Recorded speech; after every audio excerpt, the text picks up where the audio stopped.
39th Street and Chestnut Street.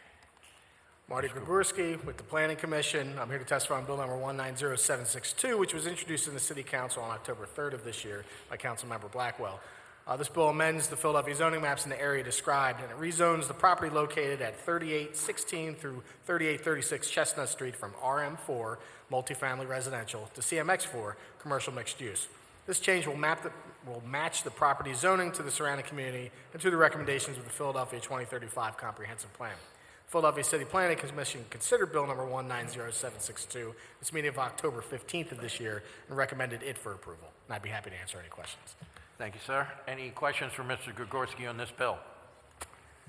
Seeing none, anyone else here to testify on Bill number 190762? Seeing none, thank you. Ms. Marconi, our next bill, please. Bill number 190763, an ordinance to amend the Philadelphia zoning maps by changing the zoning designations of certain areas of land located within an area bounded by 38th Street, Chestnut Street, 39th Street, and Ludlow Street. Mr. Gregorski. Morning, Marty Gregorski with the Planning Commission. I'm here to testify on Bill number 190763, which was introduced in the City Council on October 3rd of this year by Councilmember Blackwell. This bill amends the Philadelphia zoning maps in the area described and rezones properties along the north side of the 3800 block of Chestnut Street from RM4, multifamily residential, to CMX4, commercial mixed use. This change will match the properties to the surrounding community and to the recommendation of the Philadelphia 2035 Comprehensive Plan. The Philadelphia City Planning Commission, at its meeting of October 15th of this year, recommended it for approval, and I'd be happy to answer any questions. Thank you, sir. Any questions for Mr. Gregorski on this bill? Seeing none, anyone else here to testify on Bill number 190763? Seeing none, thank you. Before we go to our next bill, let me just tell everybody here, because it looks like there's a number of people who eventually is going to want to speak on a lot of these bills. We have a pretty full agenda. We have a hearing set for this afternoon. I would ask anybody, we want everybody to get their point across and what they would like to say, but we ask you to try to be as brief as possible. Also, if you have written testimony, that testimony will be made part of the record in its entirety, and we would respectfully ask everybody to summarize your statements so, again, we can get through this and have everybody heard. Thank you. Ms. Marconi, our next bill, please. Bill number 190811, an ordinance amending Title 14 of the Philadelphia Code entitled Zoning and Planning to revise certain provisions of subsection 14-507 entitled CDO, Central Delaware Riverfront Overlay District, to revise certain provisions of subsection 14-702 entitled Floor Area, Height, and Housing Unit Density Bonuses, and to make related changes all under certain terms and conditions. Please. Thank you. Mr. Gregorski. Marty Gregorski with the Planning Commission, here to testify on Bill number 190811, which was introduced in the City Council on October 17th, 2019 by Councilmember Squilla. Bill number 190811 amends the Central Delaware overlay by adding Burke Street as a river access street, requiring ground floor active use and entrance requirements, clarifying open space design requirements in the floodplain, excluding floors used for mechanical equipment from floor area ratio calculations in the floodplain, adding building spacing requirements, adding an optional review path for properties located to the east of the Delaware Avenue, Christopher Columbus Boulevard, that eases height restrictions in exchange for certain community benefits. Thank you. This bill was developed over the past 2 years by the Planning Commission staff in consultation with the Delaware River Waterfront Corporation, Central Delaware Advocacy Group, Councilmember Squilla, and representatives of the development community. The Philadelphia City Planning Commission will consider Bill number 190811 at its meeting of this afternoon, where the staff will recommend it for approval, and I'd be happy to answer any questions. Okay, thank you, Mr. Gregorski, and I understand there is an amendment for this bill. There is, technical amendment. And I don't think it drastically changes. It does not. I understand. Okay, great. Any questions for Mr. Gregorski on this bill? Okay, seeing none. Ms. Marconi, I think we have at least one other person that said they wanted to speak. Joe Forkin. Is he here? There he is. Other Mr. Forkin, is there anyone else that wants to speak on this bill, 190811? Okay, why don't you come up at the same time? Mr. Forkin, please. State your name for the record and proceed. My name is Joe Forkin, You can sit F-O-R-K-I-N. down, President, Delaware River Waterfront Corporation. I will summarize for the committee. Thank you. We are in support of Bill 190811. We have worked very hard, as Mr. Gregorski said, over the past 2 years with Councilperson Squilla, Planning Commission staff, the Central Delaware Advocacy Group, and other waterfront stakeholders to revise and update the overlay to ensure that the waterfront development is in keeping with the master plan for the Central Delaware. We look forward to continuing to work with the Councilperson's Office, the Planning Commission, and CDAG to draft the regulations to support these zoning code changes following the passage of the legislation, and we encourage the committee to vote favorably on the version before you today. Okay, thank you. Sir, please state your name and proceed. My name is Nanda Mikale. I'm the Design Advocacy Group representative for the Central Delaware Advocacy Group Board. My testimony for CDAG is as follows. CDAG has been briefed by PCPC at our board meetings as the bill is in its current form has been developed.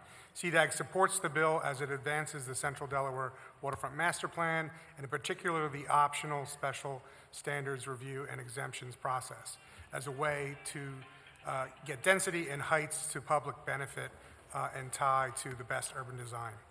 The Planning Commission provided illustrations at the request of CDAG so the members of our board could better understand how the optional review process works and advances the Central Delaware Waterfront Master Plan.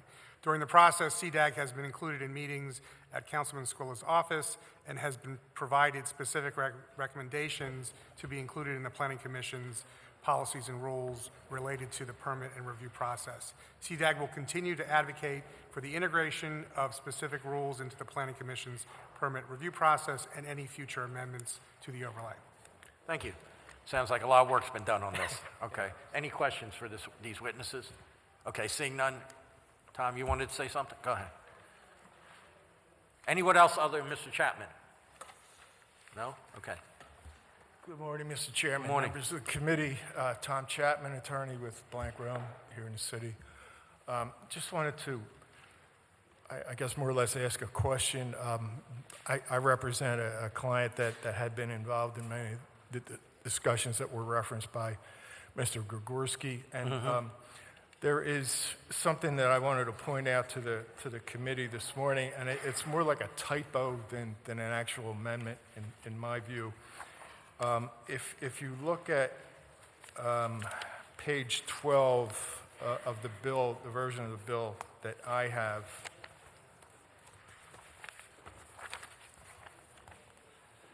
there's a chart. It's labeled as Table 14702-2. If you look bottom the third line from the bottom where it says retail space, up to 48 in parentheses there, and then next to it is 24 feet. This is your bill. Tom, say this again. I'm looking at the bottom of page 12. Well, if you look, I'm not sure that your page 12 is Well, the I'm same looking as at the mine. amendment, the amended bill that's we're putting in today. Okay, maybe it's already in there. I haven't seen the amendment for today. It's in there. It's in there? Okay. See how we solve problems so quickly in this place? We'll give you a copy. Yeah, we'll get you a copy of the amendment, okay? Thank you. Thank and you if very there's still much. an issue, you can talk to the sponsor, okay? I think we're good. Very good. Thank All you right. very much. Okay, thank you. Thank you. We'll pause a second so the legal minds can look at it if you like. Or you're you know what, why don't you look at it, and if there's a question, we can come back, okay? You see it? It's there. It's good. Yep, Okay, very it's good. there. Thank Thank you very much. Like I said, we're here to solve problems. So, you know. We got it late, but we got it. By the way, the record Thank will you. reflect Councilman Squilla, Vice Chairman of the committee is present. Also present in the hearings, Councilwoman Blackwell. Any other questions on this bill? Seeing none. Anyone else here testify on bill number 190811? Okay, seeing none. Ms. Marconi, our next bill, please. Bill number 190830, an ordinance amending Title 14 of the Philadelphia Code entitled Zoning and Planning to revise certain provisions of Section 14-500 of the Philadelphia Code entitled Overlay Zoning Districts by modifying the CTR Center City Overlay District Society Hill area to create additional standards concerning height, parking, signs, and special reviews, and making related changes all under certain terms and conditions. Mr. Gregorski? Good morning, Marty Gregorski with the City Planning Commission, here to testify on bill number 190830, which was introduced in the City Council on October 24th of this year by Councilmember O'Neill for Councilmember Squilla. Bill number 190830 amends Center City overlay by making the following changes and additions to the Society Hill area, creating a northeast sub-area along the south side of Walnut Street from 2nd Street to 4th Street, and limiting building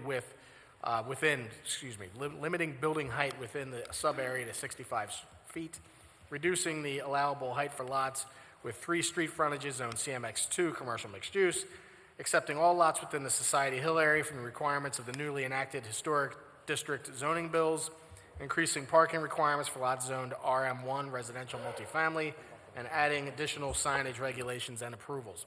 Philadelphia City Planning Commission will consider bill number 190830 at its meeting of this afternoon. Staff will not recommend approval of this bill because it adds burdensome restrictions on development and creates carve-outs from the citywide zoning code provisions. And I'd be happy to answer any questions at this time. Thank you, sir. Any questions for Mr. Gregorski? Okay, seeing none. Ms. Marconi, I know there are other people who wish to testify. And let them call the names first that are on the list, and then we'll get other people, okay? Mary Purcell, Paul Stanky, and Cynthia McLeod. Okay. Why don't those 3 come up? Other than these 3, how many other people are here to testify? If I may, I thought Sir, I'm the president of the association, and everyone agreed that I should speak first. If that's okay. Whatever people are happy with, I it's fine. appreciate that. We're here to make people happy, okay?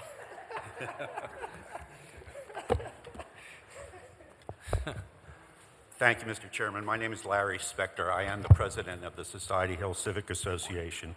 Okay. I want to state for the record that there are a number of people from the association who are here in support of this bill. I'd just like them to stand to show that they are here in attendance. Record Thank you. reflect about half dozen people stood. Thank you. The Society Hill District extends from the Delaware River west to 8th Street and from Lombard Street north to Walnut Street. It's immediately to the south of Independent National Historic Park, and it has a seamless connection to that park. We are, as you know, one of the most historic neighborhoods in the city. We have colonial buildings, and the redevelopment of the area that took place in the 60s was done in tune with the colonial character of those properties, so that what we now have is a fabric of historic and contemporary architecture. The architecture largely conforms to the low-rise scale of Independence National Park. It echoes the scale of the buildings there. And as you also probably know, in all but the most inclement weather, we have going through our neighborhood horse-drawn carriages, tourist buses, and walking tours. They come not just to see the individual properties, but to experience the scale and of the neighborhood. It's the scale of the streetscape which conveys the sense of history that was in existence when there was no such thing as a very tall building. The proposed, and all of this is documented in what we're very proud of, which is a historic guide to Society Hill. So we take historic preservation very seriously.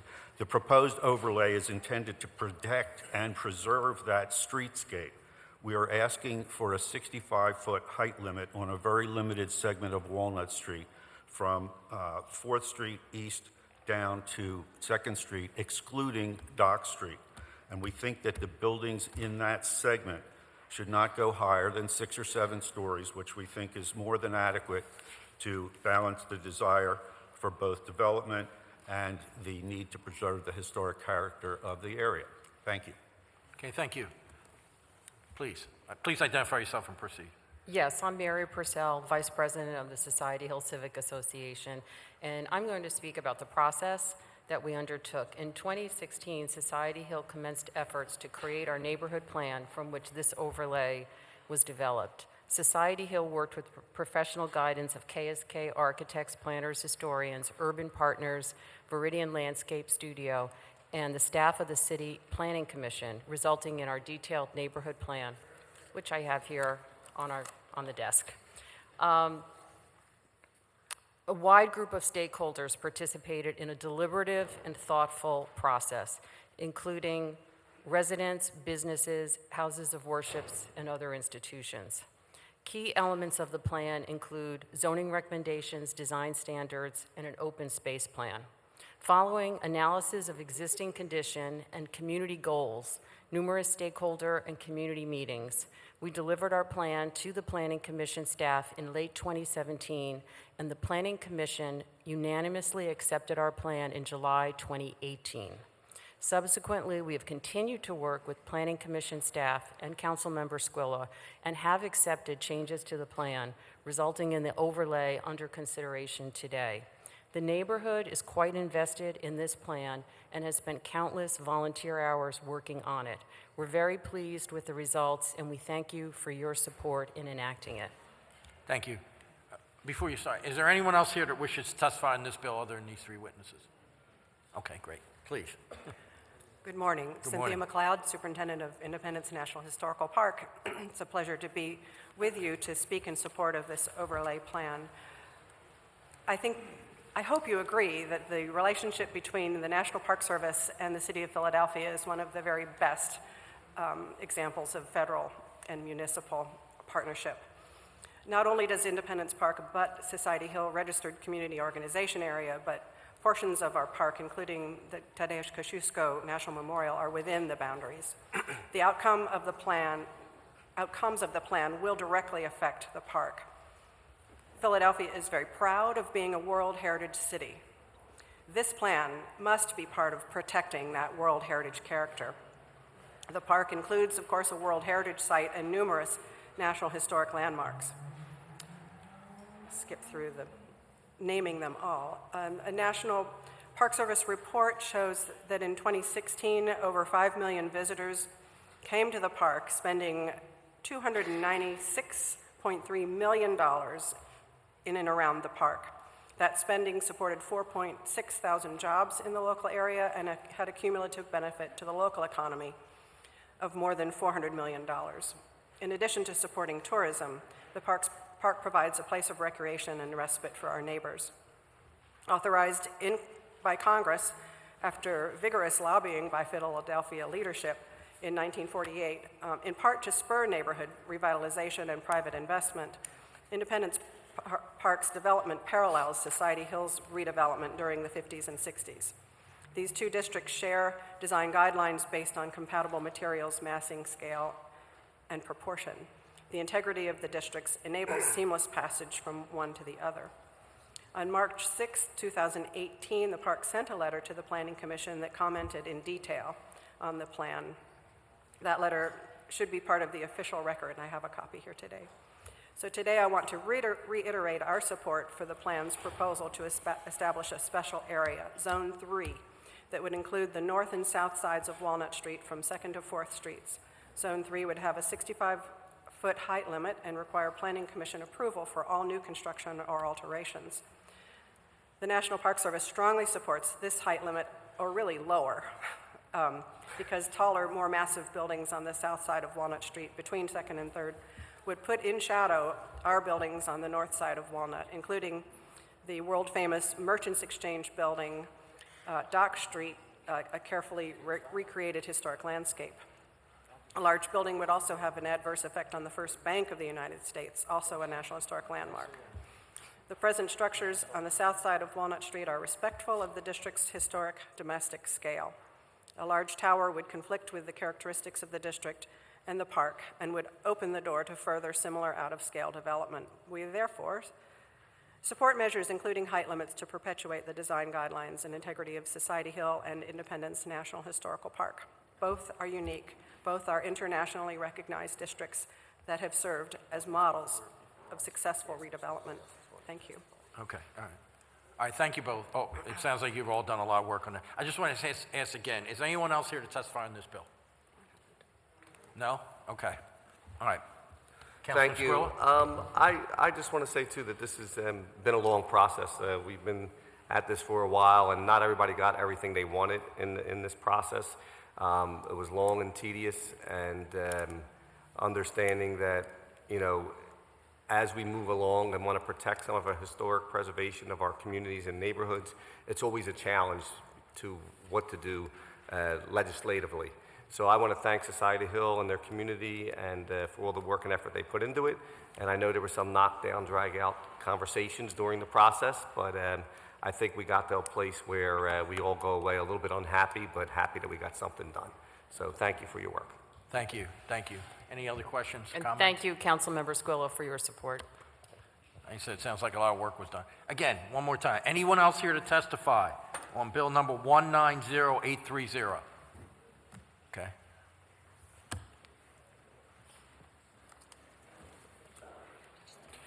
And by the way, I don't see Mr. Stanky here, but he did give written testimony. That testimony will be made part of the record. The testimony is in support of this bill. Please identify yourself and proceed.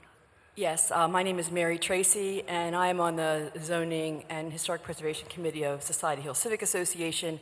And it sounds like my testimony is not really that necessary, so I'll be very brief. I just wanted to thank Councilman Squilla and really to let this group know, the Rules Committee know that there has been so much time and energy and work in putting this through, and just really hoping that we can get it passed today and move on, because we've been spending a lot of time on it. Yeah. So no further ado, I don't really need to add to the wonderful testimony that's already been given, but just wanted to say thanks. Thank you. Thank you very much. Okay. Again, if there's no one else here to testify on this bill, we will now move on to our next bill. Ms. Marconi, please. Bill number 190825, an ordinance to amend the Philadelphia zoning maps by changing the zoning designations of certain areas of land located within an area bounded by Sloan Street, Bering Street, State Street, and Palatine Avenue. Mr. Gregorski. Good morning, Marty Gregorski with the Planning Commission. I'm here to testify on bill number 190825, which was introduced in the City Council on October 24th of this year by Councilmember Blackwell. This bill amends the Philadelphia zoning maps in the area described by correctively rezoning 2 row homes from ICMX, Industrial Commercial Mixed Use, to RSA 5, Residential Single Family Attached. The 2 row homes are the only row homes on the entire block, as the rest of it is a parking lot. The corrective rezoning was proposed in the University Southwest District Plan, which the City Planning Commission adopted in 2013. Philadelphia City Planning Commission considered bill number 190825 at its meeting of November 19th of this year and recommended it for approval, and I'd be happy to answer any questions. Okay. I'm sorry. Okay, thank you. Any questions for Mr. Gregorski on this bill? Councilman? No, okay. Yeah, okay. Councilman, record supporting this bill, District Councilwoman Blackwell. Anyone else here to testify on bill number 190825? Seeing none. Thank you. Ms. Marconi, our next bill, please.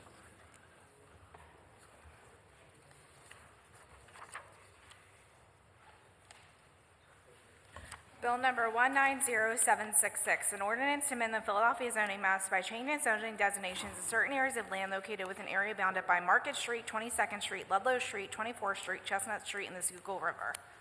Mr. Gregorski. Marty Gregorski with the City Planning Commission, here to testify on bill number 190766, which was introduced in the City Council on October 3rd of this year by Councilmember Johnson. Bill number 190766 amends the Philadelphia zoning maps in the area described. The bill rezones the properties along the south side of 2200 and 2300 blocks of Market Street from CMX4 to CMX5 Center City Commercial Mixed Use. This change will match the zoning of those properties on the north side of Market Street and to the recommendations of the Philadelphia 2035 Central District Plan.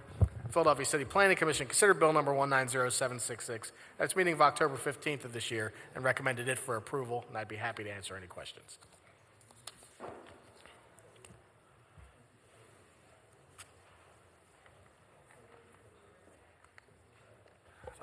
Mr. Gregorski, I understand, I don't know if you were involved in this, there is an amendment to this, which is the EOP. Yes, But I don't think we've gotten it yet. And there's also another amendment, is that correct? You should have all the The amendments zoning, in that change. Yeah. the change in the map? Correct, Is the that map a significant change, or? Yes. Not generally. Okay. Okay, gotcha. All right, and again, there will also be an amendment, which is a EOP, which I think is on the way, so thank you. Any questions of Mr. Gregorski before we move on? All right, sir. Who else is here to testify on this bill? Obviously you. Anybody else? Okay. Sir, please identify yourself and proceed. Thank you. Good morning, Mr. Chairman and members of the Committee on Rules. My name is Brian Burson. I am Senior Vice President for Real Estate and Development of Parkway Corporation, and I'm here to express our support for Bill number 190766. In the 2013 zoning ordinance, Council designated the Market to JFK corridor on both sides of the Schuylkill as the highest density commercial area in the city.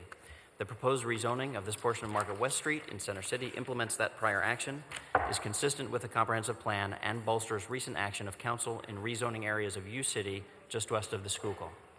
Parkway Corporation and its affiliate own most of the south side of the 2200 block of Market Street. This rezoning will facilitate a 21-year lease for the development of a headquarters office building for an international firm, which is a long-standing Philadelphia institution. Because the site is not in a tax-incentivized area, the building will generate substantial use and occupancy tax for the school district immediately upon occupancy, and substantial real estate tax for decades following the expiration of any abatement then in effect. If not rezoned to match the land to the west and north, this stretch of the south side of Market Street could become a backwater. Instead, with this rezoning, this area can help forge the link between Center City and University City.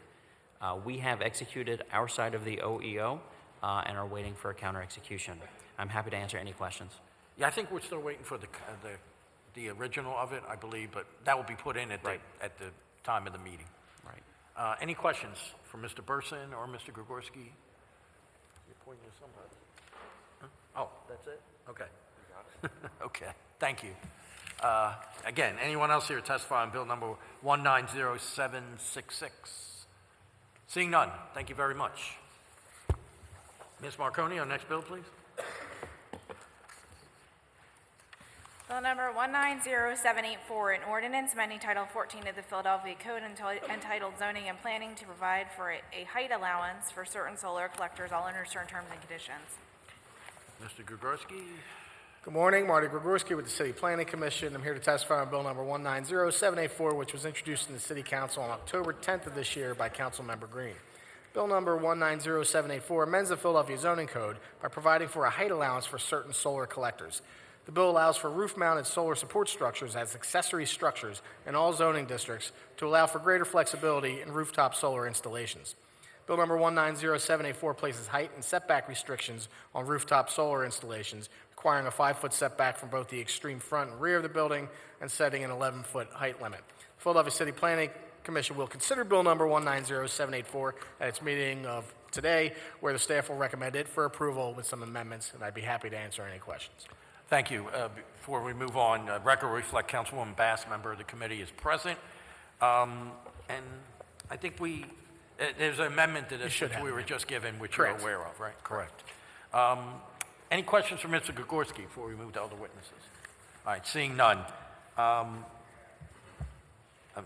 Okay, we got two witnesses. Anyone else here other than two witnesses at the table to speak on 190784? Okay.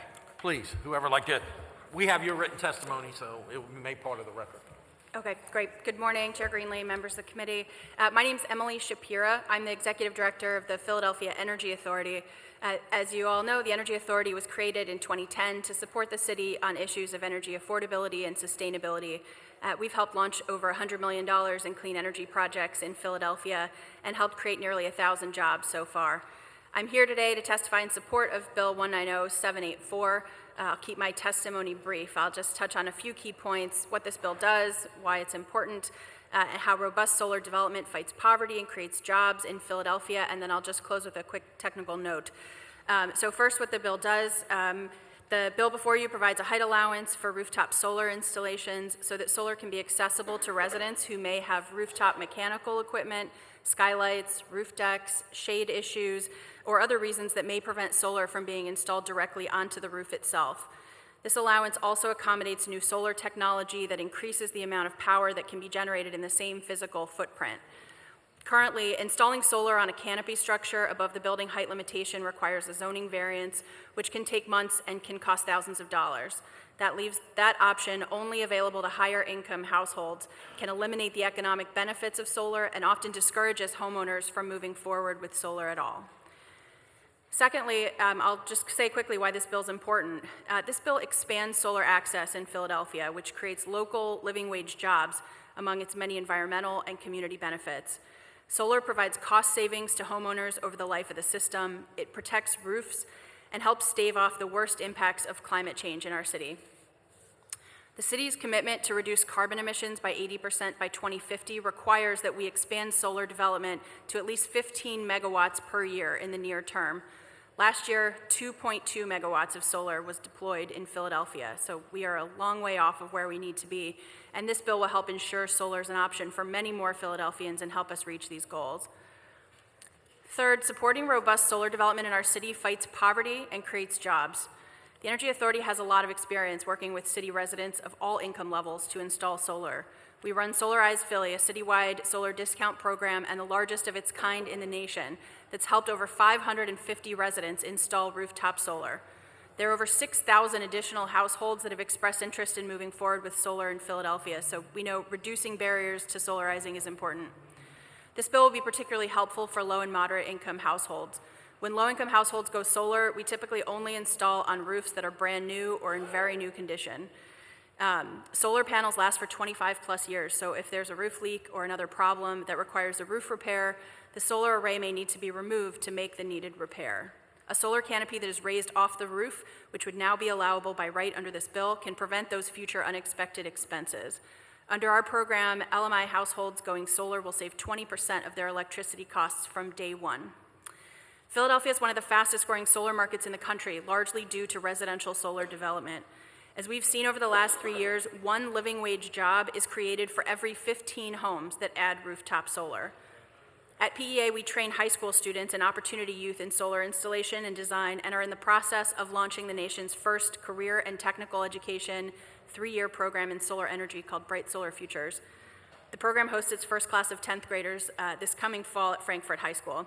Over 70 young people have already had introductory solar training through our program, and dozens more at programs at Philadelphia OIC, the Energy Coordinating Agency, and a number of unions and private training facilities. I'll wrap up with just a quick note on the technical side. Philadelphia row houses tend to have small roofs, and the average home can accommodate 4 to 6 kilowatts of solar, or about 14 to 18 panels. So for most households, that covers somewhere between 50 and 80% of their annual electricity usage. Allowing raised solar canopies will allow households to maximize the size of their roof to get as close as they can to 100% of their electricity coming from solar. Every foot of setback required beyond the code standards will limit how many panels can fit on a roof. In the case of households participating in our low and moderate income program, limiting the size of the solar array only limits the amount of utility cost savings we can provide to households who need it most. We encourage the committee to support this bill with as minimal setback requirements as are feasible. We're grateful for Councilmember Green's leadership in introducing this bill, and I strongly encourage the committee to support Bill 190784. Thanks for your time. Okay, thank you very much. Please. Good morning, Councilman Greenlee and members of the Rules Committee. My name is Todd Baleson. I work for Solar States. We're a Philadelphia-based solar installation and education firm.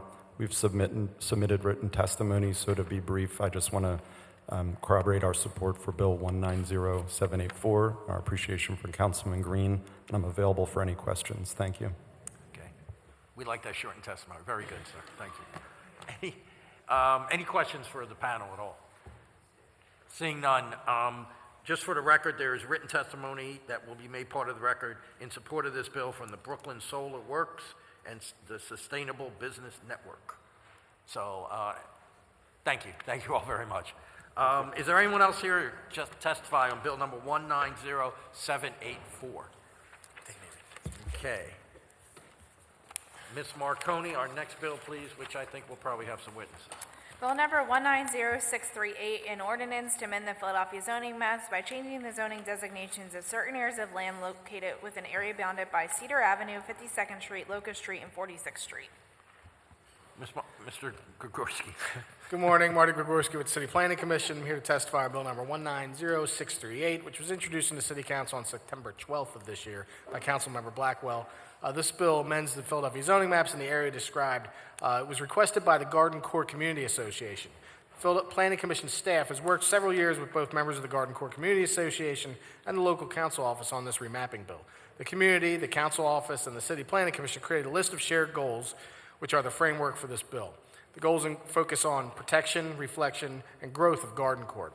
The remapping area aims to protect both the single-family housing from by-right subdivisions as well as green spaces from future development. The bill accurately represents existing apartment buildings and zones them to RM1, residential multifamily, and targets future residential growth along Spruce Street commercial corridor. Residents at the meeting expressed reservations about some of the areas slated for upzoning and cited possible negative outcomes of permitting more development in certain areas. And the Philadelphia City Planning Commission considered Bill number 190638 at its meeting of October 15th of this year and did not recommend it for approval. And I'd be happy to answer any questions at this time. Thank you, sir. Just, again, we have amendments to these bills. You Correct. worked with Yes. on Yes. that. It seems like in your testimony you're saying that this bill, you all worked together and kind of met a lot of the concerns, but the Planning Commission, I know you were the staff, not the commission, did not recommend it for approval. Was there any particular issue that was raised? Or? A number of residents came to the meeting and expressed their concerns. I believe they're here today, and they can Okay. do it again, and the Planning Commission listened. Agreed with that. Okay, all right. Okay, fine. Any questions for Mr. Gregorski on this bill? Okay, thank you. First, Ms. Marconi, I think we have 3 people that are on the list, and then we'll hear from anybody else that's here. Mary McGettigan, Eric Santoro, and Catherine Blunt. Okay, if those 3 individuals could come forward, please. No. And I think this is Ms. Blunt coming forward. Other than these 3 witnesses, who else would like to testify? 3 more? Okay. All right. 5 more. Okay. All right. Have a seat. We'll be with you. Okay? Whoever would like to start, please identify yourself and proceed. Good morning, Councilman Greenlee and members of the committee. My name is Mary McGettigan. I reside at 4533 Pine Street in the Spruce Hill Garden Court neighborhood of West Philadelphia, where I was born, raised, and educated, and had lived my entire adult life. I speak on behalf of the local RCO, West Philadelphians for Progressive Planning and Preservation.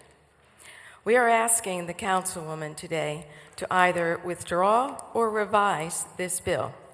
Last year, the councilwoman refused the request by the Garden Court Community Association Zoning Committee to introduce this bill into legislation.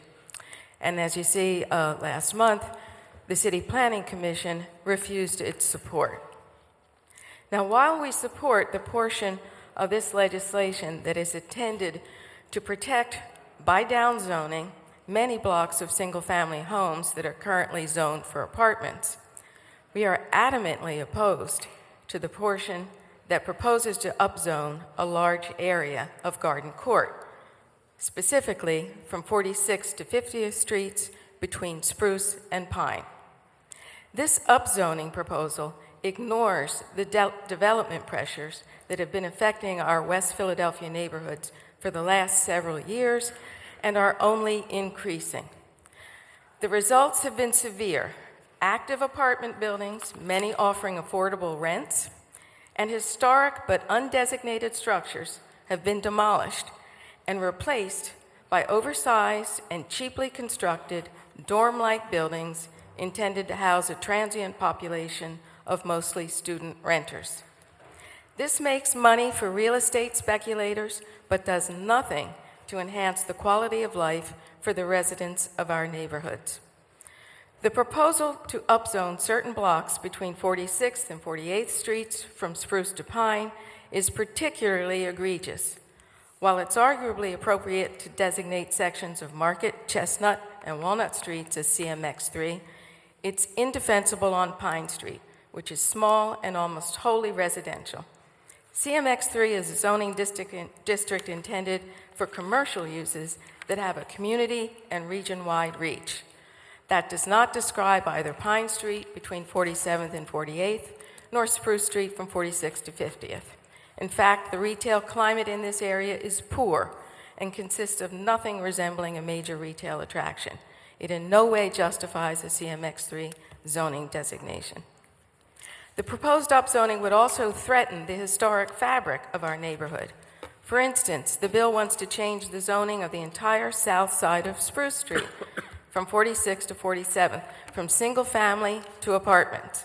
Such a move would put this entire row of fine Victorian twins at risk of tear down and replacement by new construction, likely displacing current residents and replacing them with those who can pay higher rents. Investors make a little extra money, but an historic block is defaced, and any remaining houses lose their value, and a neighborhood is disrupted. We also strongly oppose any amendment that would upzone 314 to 16 South 46th Street, the Good Shepherd Church property, from single family to apartments. This request by developers to spot zone that property is a blatant attempt to circumvent the appropriate variance process and avoid a likely denial at the ZBA. There is overwhelming evidence of community opposition to this development project, demonstrated by surveys, signatures on petitions, and a majority vote at the required RCO meeting. Even the Garden Court RCO Zoning Committee notes on its webpage that it does not support any amendment to this legislation. There is 100% opposition from the other neighbors on the South 300 block to this project. Spot zoning this property allows the developers to ignore the community. And that is what this upzoning really amounts to, an attempt to silence community votes, to remove us from the process. No pesky neighbors to vote down a proposal at the required community meeting. Too many agendas, a local developer complained to me. And no need to respond to developers' request for true affordable housing either. That's not what we do, another developer insisted. Recently, neighbors have resisted large-scale or out-of-character building projects on 3 of these blocks. If this upzoning passes, those developers could snub the community and proceed to build by right. Upzone these critical blocks, and neighbors will no longer have the right to participate in the future of their own community. Developers can build bigger and denser while ignoring our requests for affordability, for green space, for environmentally sound practices, for quality design and materials, for preserving historic structures, for adequate parking. Retain the downzoning parts of this bill, but reject the proposed upzoning in the 4600 through 4900 blocks. To upzone there would effectively disarm the residents of our neighborhood and put its future entirely in the hands of real estate speculators. Thank you. Thank you. Well, any questions will come after the whole panel. I heard Mr. Santoro's name. I know that Ms. Blunt's here. Yes, but I was going to speak on another. No, you have to speak into the mic if you... She was going to speak on another bill, she said. Which bill did you want to speak on, ma'am? I support what they're Okay, but you got to speak in the microphone if you want to speak. I'm sorry. Sorry. Yeah, go right ahead. Just say your name for the record. Catherine Blunt, and Yeah. I support what Mary said, but I am here to speak on Bill number 190894, which is also a remapping legislation introduced by Councilwoman Blackwell. So I support... That's not on the agenda, ma'am. No, it's not? That's not on the agenda. It's December 4th? Okay? All right, but then I'll speak to this. Okay, thanks, I Catherine. like this. All right.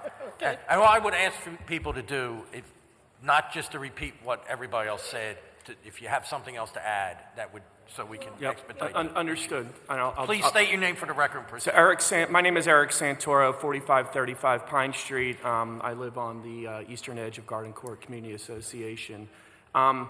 In my opinion, there's 4 very good and separate reasons to oppose this bill, and all of them involve the upzoning along the Pine and Spruce and 46th Street corridors. While I understand that at least part of this plan are being supported by Garden Court Zoning Board, the near neighbors in the surrounding blocks that I just discussed overwhelmingly oppose it. In the spring, there was a multi-unit apartment building that was proposed for the 300 block of South 46th Street. The near neighbors came out in force against the proposal, including a wet ink petition that I brought with me that was signed by over 85 people.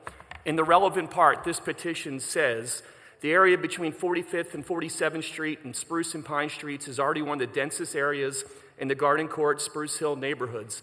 We believe that allowing additional zoning variances from single-family lots to build multi-unit developments threatens to dramatically change the quality of life for existing residents, including increased traffic, trash, crowding, potential safety issues, and lack of parking. We simply cannot absorb any additional high-density properties in this part of the neighborhood. This bill would allow projects like that one to proceed as of right without any community input in the surrounding block, thereby exacerbating these problems. That's the first reason. The second reason is that this plan will inevitably lead to the demolition of numerous well-preserved historic homes, including the Victorian twins that Mary talked about, because they are going to be rezoned from RS3 to RM1. The city took pride a few years ago when our preservation record earned us the honor of becoming America's first World Heritage City. But it has been well documented that in University City, there's been a recent epidemic of developers demolishing historic homes and churches to build large, boxy, unattractive apartment buildings. There could be no conceivable reason to change these historic homes from RS3 to RM1 other than to tear them down. We need to do a better job taking pride in our history. Third, while I've heard claims that upzoning and increased density will curb gentrification, the objective evidence shows that increasing density in this neighborhood actually encourages gentrification and displacement. Garden Court is the heart of University City, which is increasingly dominated by grad students and young professionals. There have been numerous apartment buildings built over the last 3 to 5 years in the near vicinity of this plan, and none have included affordable housing. Almost all have exclusively included high-rent, one-bedroom or studio apartments meant for grad students or young professionals. None are built for low-income families. In fact, recent apartment buildings dedicated for low-income housing have been sold so that new owners can convert them to market-rate units. The lessons from this and from other cities are clear, whether it's Manhattan, Boston, San Francisco, Seattle, Portland. Building high-density apartment units in neighborhoods like University City will inevitably drive up rent, bring in young professionals, and lead to mass displacement and gentrification. In addition, the typical way, and this is important, the typical way to encourage affordable housing is for developers to seek density allowances that allow him or her to build above what is allowed under the code. By upzoning these properties and letting developers build big as of right, it actually takes away the incentive for developers to include affordable housing. And fourth and finally, I think there's been a problem with the process here. All of us concerned neighbors didn't even know what the final bill was going to look like until we showed up, until actually I came up to speak today. None of us even saw the neighbors. None of us even saw the amendments. And at the end of the day, no one who is currently on council will be accountable for the changes after it's passed. Allowing mass changes to a neighborhood like this, without more time for community input, and without any accountability on council, is the type of actions that causes people to lose faith in the city government and its institutions. Therefore, if nothing else, I would urge that we take a pause, give people time to review the amendments, and let us think about it before we vote on this bill. Thank you. Thank you. Before we go on, the record reflect Councilman Johnson, member of the committee, is present. And could you get copies of the amendments to these individuals, please? Yeah. Just so at least we know. Ms. Blunt, would you like to speak? Yeah, Speak into the microphone, please. All right. Good morning, Chairman Greenlee and members of the Rules Committee. So I'm going to amend the testimony that you have. I want everybody to see what by right produces. By right produces this. So we're not only talking about upzoning in terms of density with high-rise apartments, but we're also talking about upzoning that changes two-story and three-story houses by right into something that looks like this without the neighbors having anything to say about it or do about it. So when the city actually upzoned, changed the zoning in 2012, we did not know that there was a danger lurking inherently in that rezoning. that transformed many of our properties into by right, for-profit, mass-density development opportunities for housing speculators. Blocks of our residential single-family housing was upzoned to residential multifamily usage, even though the neighborhoods remained overwhelmingly residential and single-family. Soon, development like the one I showed started appearing in the middle of our blocks, on vacant lots, and even next door to our homes because the residential multifamily designation gave developers the right to change the appearance as well as the population density of individual houses as well as blocks of houses in our communities without meeting with us or without notifying us. Ms. Blunt, let me just, so I'm clear here. Because your testimony that you're now reading from, that we have a copy of, Yes. you talk about bill number 190894, which is not before No, us today. I- So I just want to be clear what you're... No, I am testifying in relation to the current bill. What I'm doing now is changing the bill that I'm testifying for in my written testimony. But a lot of my written testimony does apply because there are blocks of 2- and 3-story houses in that designated area that can begin, that if sold, can be turned into something that looks like this. So what and I'm that's saying why is that- we're saying... Hold on. Go ahead, hold I'm on. sorry. Just so this testimony will not be made part of the record because you're talking about a different bill. You're talking about a bill that's not before us today. I just want to be clear on that, that's all. Okay, which is fine. Okay. You know, because I can amend that and submit something else. I can do that. But I still want to speak to it since my Okay, name no, is go on. ahead. I'm just, All right. but you were reading from this, and I just want to be clear what... No, I'm reading from sections of this that pertain to the legislation. Please proceed. Because Please proceed. what is happening in this other neighborhood is happening here. It is happening throughout the city, especially throughout West Philly. So that's why it is pertinent. But finally, we know that upzoning gives developers the by right to and authority to build moderate to high density multi-unit housing up to 3 stories on 2-story blocks and beyond 3-story on 3-story blocks. Let's be clear, RM designations or upzoning are not creating or increasing affordable housing in West Philly. Instead and in general, developers and landlords are escalating rental costs along with the cost of owning houses in West Philly. Fortunately, we, the West Philly residents, some of whom you see here, represented in this zoning legislation that we're talking about now, came together, held informal community meetings, informational community meetings, did petition drives, did surveys to correct the zoning in our neighborhoods so that it would reflect the overwhelming housing usage as they are originally designated and continually used. We call it SAVE zoning because we want to preserve and protect our housing stock as well as provide for our communities, which are diverse racially, economically, and socially. So I'm speaking on behalf of this bill so that it is understood that amending it to allow for the downzoning, which will protect and preserve properties as I so described, and to actually call a moratorium on upzoning. Thank you. All right, thank you. And just a question, just for the record, I understand your concerns here. Mr. Gregorski had previously said about people different parts of the community working together. Were you parts of those discussions? I read about this in the paper. No, that would be our objection, is that had the city planners or had the Garden Court Zoning Committee, which is a handful of people, actually consulted with members of the community, especially the ones in the immediate area where this upzoning would take effect, they would have found that the community members are almost universally opposed to any upzoning. So my question is, hold. Yeah, go ahead. So you're saying you were not part of the discussions? No, we were not. All right, okay, that's... At previous meetings involving specific projects, we had stated our objection to upzoning, but not with this whole big grand bill. Yeah. Councilwoman Blackwell? Thank you. As you can see, this has been one of those issues where various parts of the community were included or not included.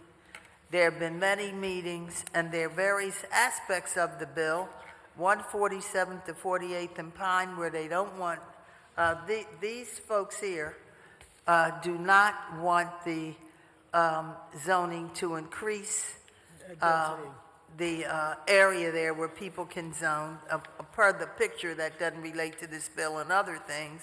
We try to support them with them keeping their community as is. And then the other part of it, other than 47th to 48th and Pine, is the church at 46th and Spruce. That's like across the street from my house.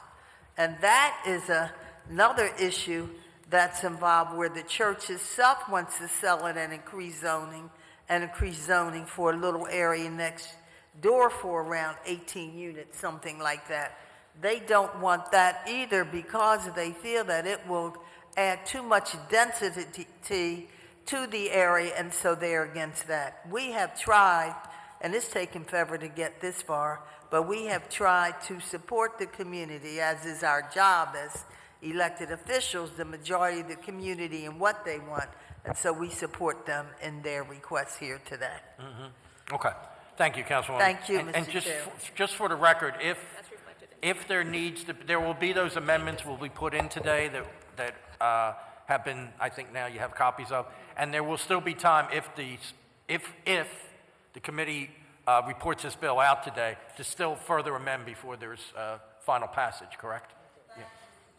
Yeah, thank you. Okay, thank you. Thank you, Councilman. All right, hold on.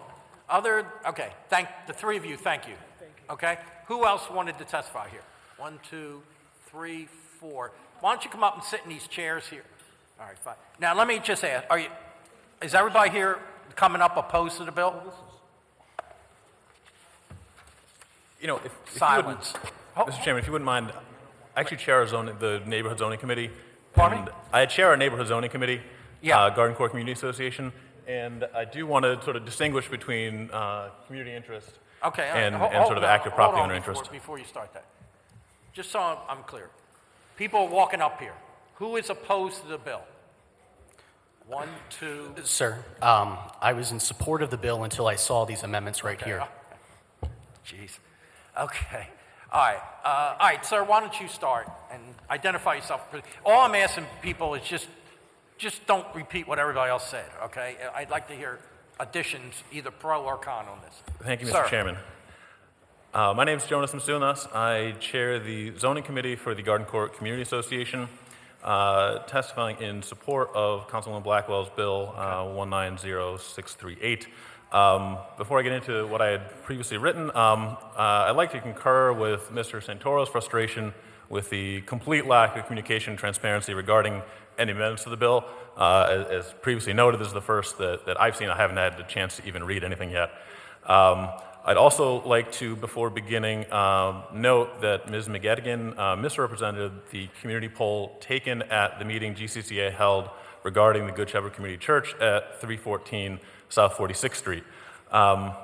For 50 years, GCCA has provided our neighbors the opportunity to come together to be a positive force for our community and the city at large. Our boundaries are 45th Street, Cedar Avenue, 52nd Street, and Locust Street. We have about 350 members, and our board and officers are elected by our members. GCCA is a registered community association, and the board has created a zoning and development committee to work on these issues. Members are all confirmed by the GCCA board, and our monthly meetings at the Hamilton Center for Culinary Arts are open to the public. Garden Court is a neighborhood of over 9,000 people living in a variety of building types, household formations, socioeconomic conditions, in addition to civic institutions and several mixed-use commercial areas. 2/3 of our households are rented. This is not a sort of a homeowner majority neighborhood. We recognize that different parties may accrue positive, negative, neutral impacts from new development, modifications to existing structures, and the zoning regulations that shape them. The role of the GCCA is to represent collective interests of all current and future neighbors, recognizing that there are trade-offs between equally valid community interests and concerns. Over 2 years ago, the Planning Commission prepared remapping recommendations. GCCA reviewed those recommendations and convened a community meeting facilitated by the Planning Commission staff to solicit feedback, which resulted in the legislation written by council staff over a year ago and was recently introduced. After the legislation was surprisingly, unexpectedly introduced recently, the GCCA Zoning and Development Committee voted at our October meeting to support the bill 7-0-2 as introduced by Councilperson Blackwell. The GCCA's support is limited to the bill as originally submitted. Again, due to a lack of clear communication about any amendments, the GCCA does not take a position on them. At this point, I think it's important to clarify some of the issues regarding community concerns expressed about upzoning in the bill. First, most of the zoning in the neighborhood goes unchanged by the proposed legislation. That which is changed, about half is actually downzoned from RM1 to something like RSA3 or RSA5, and about half is upzoned. Critically, about half of the upzoning brings existing structures like the Garden Court condo on Pine Street or on the 4700 block of Pine Street, or the apartment buildings on the 4800 block of Pine Street closer into compliance with the zoning code. Therefore, the bill only creates substantially new development capacity on about 2 of our almost 30 blocks, sort of the Spruce Pine 46th to 48th and 9th blocks. Among other factors, University City has added something on the order of 20,000 jobs in the past decade or two, with more on the way, and those people are going to want to live somewhere. But as prices in our neighborhood have risen recently, the number of households has actually declined. If we don't do our share to create opportunities to welcome new neighbors, rents and sale prices in Garden Court will inevitably be bid further up. We'll do our part to push growth into other neighborhoods, and we will have missed an opportunity to support the vitality of the struggling commercial quarter that we do have at 48th and Spruce Street. The bill, like many, is not flawless.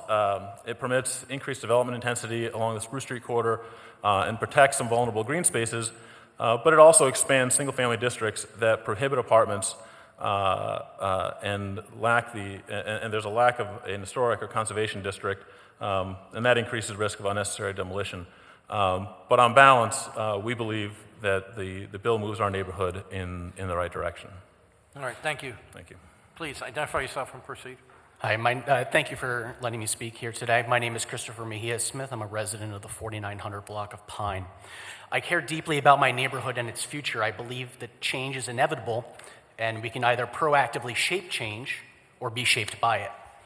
When shaping change, we need to recognize, as Jonas said, that Garden Court is a neighborhood of over 9,000 people, and it's impossible for any one individual or one organization to claim that they speak for all of those voices. We must also recognize that shaping change is often done by those with the privilege of being able to attend midday meetings. There are many people that are being excluded from this process. 2 years ago, GCCA wanted to proactively protect our neighbors from development of a flag lot at an old body shop. This legislation was finalized a year ago, but due to inaction by our councilperson, a permit was pulled. Now neighbors must reactively organize to mitigate the adverse impacts of this development. This is what happens when zoning is misaligned to a community's values. The bill before this committee brings us closer to our values, but it could be improved. Garden Court is a welcoming community, one that supports our neighbors, our local businesses, and our green spaces. This is why I support the proactive, targeted upzoning of the 4700 block of Spruce. Not only would this complete the original 1920s neighborhood design, it would bring more customers to 48th Street Grill, Aku Pizza, and Arslan Salon. I also support the downzoning of the community tennis courts and gardens that are on the very same block. This will forever preserve these spaces. This bill allows our community to progressively plan our future, setting a vision for where we want to see development and where we do not. This bill does not align to our community's values in the downzoning of multifamily to single family. Doing this will lead to adverse outcomes. I'm only in my 30s, but one day my daughter will be grown and not living at home. I will be on a fixed income and will probably struggle with stairs. At that time, I could decide to finish my basement, live in that space, and rent the main floors of my home to a new family. Under this bill, that opportunity will be taken from me and made illegal. Though I am decades away from this decision, I have neighbors on my block pondering their futures today. Do we really want to eliminate a tool to keep neighbors like Miss Lily, Miss Debbie, or Mrs. Wallace in their homes? Taking away this tool is the textbook definition of a policy that promotes displacement and gentrification. Single-family zoning will not preserve affordable housing. We talked about the 4600 block of Spruce. There's a house for sale right now on that block for $750,000. Who is going to live there? Near my house, on the 5000 block of Pine, which is outside of the bounds of University City, which is outside of Penn Alexander, outside of Lee, is on the market today for $650,000, and this is a single-family zoned home. Single-family zoning will not protect affordable housing. The only way to solve a housing crisis is to build more housing. The character of our neighborhood is not defined by the look of the buildings. It's defined by the people that live here. Down zonings will destroy neighborhood character and should not pass this council. Thank you. I would like to make some clarification on that 4600 block of Spruce because there was a lot of discussion of that. Making the zoning of that block to RM1, well, we already have a ton of apartment buildings within those Victorians. In addition, the way that the density of RM1 is calculated is by a formula based off of the square footage of the lot. Based on the size of those lots, you can get 4 or 5 units, and that is it. Nobody's going to tear down a 100-year-old 4-story Victorian for 4 or 5 units. The economics are just not there. Where we saw teardowns in Spruce Hill is where the lots were zoned CMX3 or CMX4, much denser categories. That is not what we have in Garden Court. We need to preserve the RM1 to keep people in their homes. Thank you. I would just ask everybody, the remaining speakers, because we still have another bill to come, please try, we want you to get your point across, but please try to be as brief as possible. Sir. Hi, David Berg, 4701 Pine. I'm here to support the original bill as submitted and not the amended bill, which removes the 47th and 48th Street block of Pine and puts it back to CMX2. The original architect, as Chris mentioned, envisioned these buildings as a CMX3 or higher zoning. The existing building on the corner of 47th and Pine is a 13-story building. Other than that, there are 0 residential units on the 47th and 48th Street blocks of Pine and Spruce. It consists of a parking garage, a 13-story building, laundromat, and other retail properties, as well as a car mechanic. Though there will be no dislocation of residents on that block, and it actually, going to CMX3 zoning will actually produce what's currently there and be corrective. The whole purpose of this bill is to do corrective zoning for the neighborhood. This would be corrective zoning to make 47th to 48th Street CMX3. Thank you. Thank you. Ma'am, please. Please identify yourself and proceed. Sir, why don't you, yes, why don't you come up here? Yes. No, I am here. Go ahead. I stay here. Yeah. My name is Gordana Ana Kostic. I am a resident at 321 South 46th Street. Yes, I am looking every day, all the time, pretty much, because my living room is facing the church. So, yeah, it is a part of my life. I am here also to, as I did, run a survey with my neighbors on the whole block of that shortened block, actually, because the northern side of it, both corners, are already occupied with multi-unit houses, one of them being freshly, almost not completely finished by the developer who is interested in our church, as we call it. Everybody, we separately interviewed the owners and tenants, and we can say it's almost total opposition. It is not that everybody are in opposition to new buildings. What we figured out there is that nor to this developer. We think it's a really bad fit. We do have a chance to do something else with this building and its garden. It was particularly infuriating for us to learn that there is a building that was going to be stick in the front yard of the building because, only 18, 19 units, that would be the reuse for the church if it would become, residential, wasn't profitable enough. While we could live with reuse and transfer to those units in the existing portion of the building, building new mushrooms in the front yards, and then declaring that historic preservation is just not what we are willing to support. It is also, and myself included, being an architect, I welcome and love new construction. And I think in our, in the tissue of our community, there is room for that. Again, the project has to be right for the site and for the community. What is important for me when I look at that and see the church, it's there. You have to believe me. We do have pictures of it. Nevertheless, it is not delineated. It is not demarcated on any of the existing maps. We are talking three possible things we are mapping. One is existing condition. That is this corrective. This is what we have. Things change. Yes, we have what is not necessarily on the map.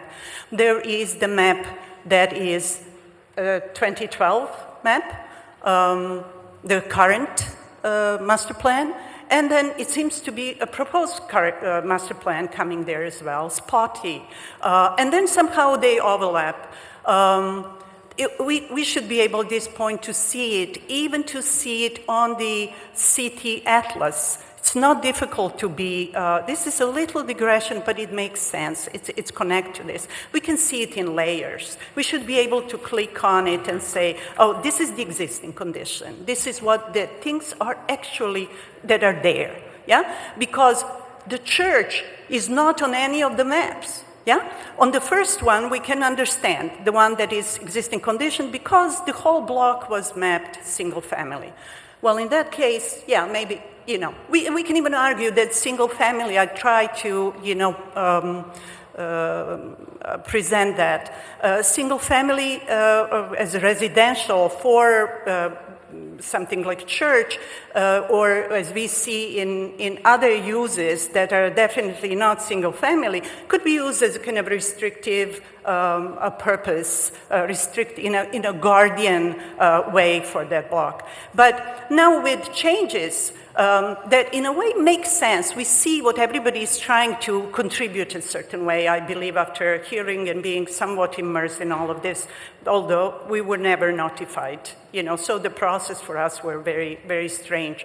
There is in that a proposal coming from Garden Court. They were lumping, or I should say, clamping the church to the Victorian buildings on that side of the block, to the south side of it, which are semi-detached twins, yeah, in a sub-residential code. It just doesn't belong there, right? Then in the amendment, because it kind of suits certain purposes that we can see that are in a way underway to turn it into multi-units, it was clamped to the building on the corner. Well, but the church is not multi-unit. The church needs to be, if we are going for the correct zoning, then, there should be, and there is a code for buildings and uses as the church. So if in survey it was not notified that that was a church, which is very different from everything around, the code would be institutional, right? So if we have the right code for that, it is close. What is a church? If we don't have the religious institutions, how are they marked?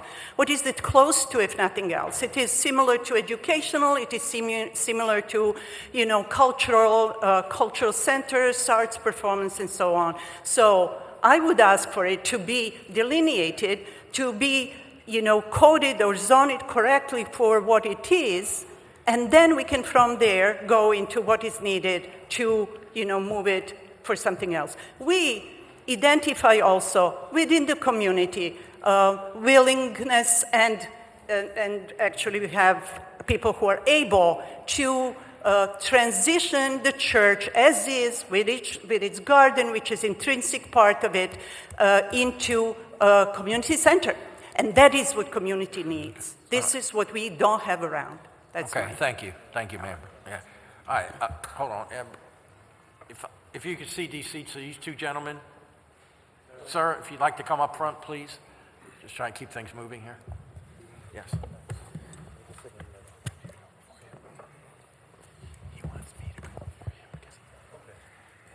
You can go, though, if you want to. One second. Is there anyone else other than these three gentlemen that want to speak on this bill? Okay, please. Sir, to my far right, please. Identify yourself. Good morning, Member Chair. Michael Phillips. I am a partner with Obermayor Redmond Maxwell and Hippel and the chair of the Zoning and Land Use Group.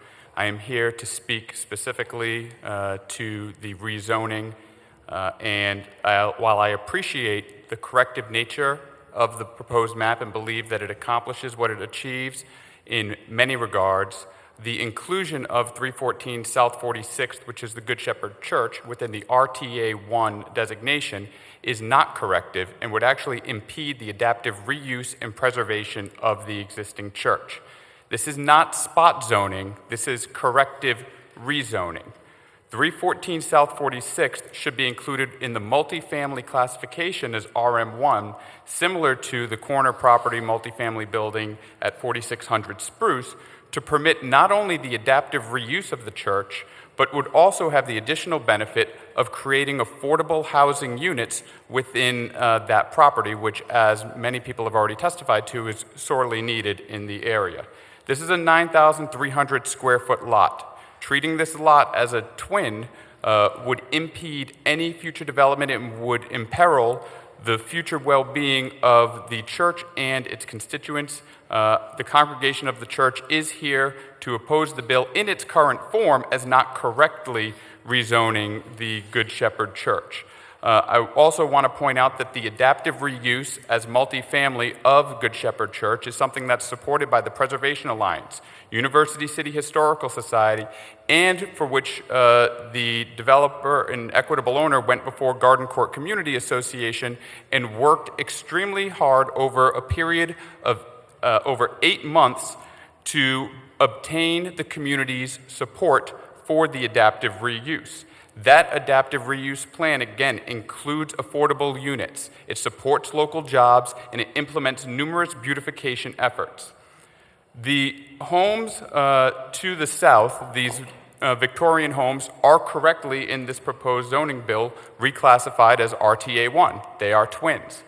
Garden Court, the condos, are correctly rezoned as RM4, and along the 4600 block of Spruce is correctly rezoned as RM1.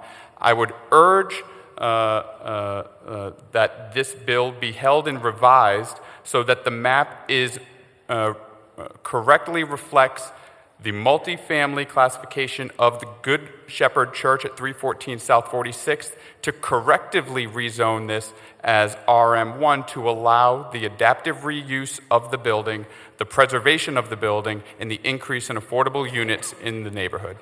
Thank you. Just clarification, Councilwoman, they keep talking about the church here. Is this involved, the amendments that are here, did they change anything at all? No, okay, all right. I'm just trying to be clear here because I know there's a lot of different descriptions of different lands. Whoever would like to go next, sir? Please identify yourself and proceed. Hello, my name is Cleveland Best. I'm the deacon of the Good Shepherd Community Church. I'm here with the members. We have our pastor with us today, and I would like our members to stand up. Okay, record reflect about 8, 9 people stood up. Thank you. Okay. This is the church that everyone's talking about, and we've been there approximately over 40 years. And in the 40 years' time, we've been really a big part of the community. And as time went by, we've been having difficulties in the community when we've been trying to have service. And it's just gone to a place with us right now where we had no other alternative but to try to put the church up for sale. We've tried to have nightly services at the church, which didn't work for us because the community would actually call the police on us because of the noise environment of the church. And even on Sunday, when we would have service, we would double park in the street, and the community members, some of them would come to one of our deacons and complain about us double parking in the street, letting the members out. So it just came to a point where we just had to put the church up for sale, and we could no longer maintain the church. So the developer came along to purchase the church, and at first, when he had a plan to develop the church, it was to tear the church down. Now, I understand the community's concerned about that, and we were too, because even though we're planning on selling the church, moving out to community, our hearts are still in the community because we've been there so long. And so when he had a revised plan of how to keep the church in its existing form and just add on to the church with affordable housing, we just thought that was great. So we had meetings with the community, and he had to tweak the plans a little bit because they didn't like it with so many units.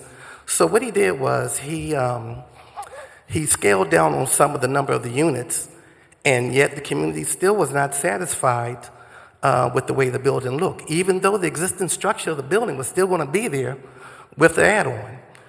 So that didn't work either because we were still being opposed for selling the church.